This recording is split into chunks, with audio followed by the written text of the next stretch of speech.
Everyone, another of my YouTube viewers and subscribers and followers has asked me this question. Please, also, why are we paying money to buy Ruby for KYC? I do not understand. He said, why are we paying money to buy Ruby for KYC? I do not understand. This is actually one of the biggest concerns I have about Ruby network.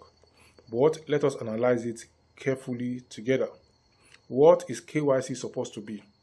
KYC means know your customer. It is supposed to be used. It is a process used to verify that a user is a real person. Legitimate companies usually require national ID card, passport photographs, driver's license, selfie verification. The purpose is to prevent fake accounts, to prevent money laundering, and to comply with regulations. The actual verification process costs money because a third-party verification company often performs it.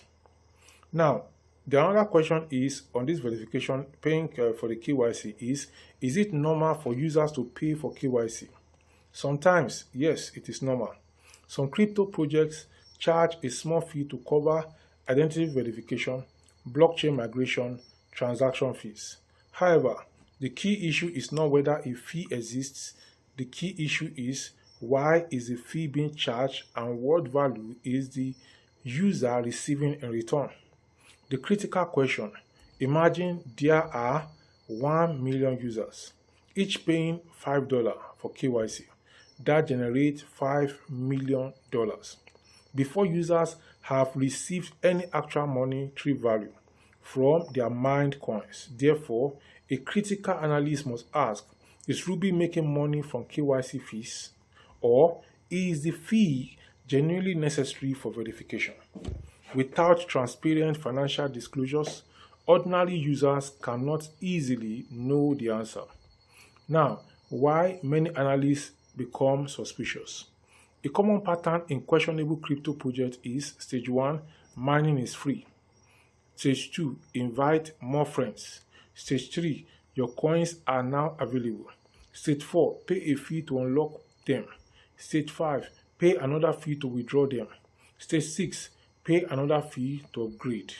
Some projects never progress beyond collecting fees from users. That does not prove Ruby is doing this. But it is great. It is exactly why experienced crypto investors become cautious when they see such things, or when they hear pay money first before assessing your rewards. Let's compare Ruby with Bitcoin. Nobody paid Bitcoin developers to unlock their mined Bitcoin. Nobody paid KYC fee to claim mining rewards for Bitcoin. If cryptocurrency is genuinely decentralized, ownership of coins should not depend primarily on paying the project team. The most important question, ask yourself, after paying KYC, can users consistently convert Ruby into real money? If the answer is unclear, then the KYC payment becomes highly questionable because users are paying for access to an asset whose market value may not yet be established. A simple risk test. Before paying any KYC fee, I would want evidence that users have completed KYC successfully. Users can withdraw. Users can sell Ruby. Buyers actually exist. The market price is real and sustainable. Withdrawals are not restricted. If these points cannot be independently verified, then the KYC payment becomes a speculative gamble rather than a routine administrative fee. Now, here is my own assessment. If someone asks me, should I pay money for Ruby KYC? My response would be, not until I have independently verified that people are consistently receiving real value after completing KYC. The existence of a KYC fee alone does not prove Ruby is a scam. However, when a project asks millions of users to pay money before they can access the supposed value they have accumulated, that is a significant red flag and deserves scrutiny.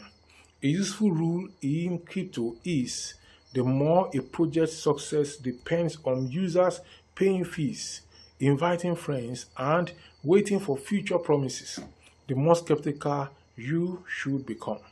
The strongest evidence of legitimacy is not the size of the community, the number of referrals, or the amount mined. It is whether ordinary users can reliably turn the token into real economic value without continually paying new fees. So here is my response on this issue of whether Rubi KYC is one should pay for the KYC or one should not pay for the KYC. So there is where I'm going to stop for now. So I want you to follow this channel, like this video, share a link of this video to family and friends, and keep coming back to this channel for more. So what do you think after I've done this analysis? Should we pay for KYC on Rubi or should we not pay for KYC on Rubi? Let me know what you think in the comment section below. I'll see you in the next one.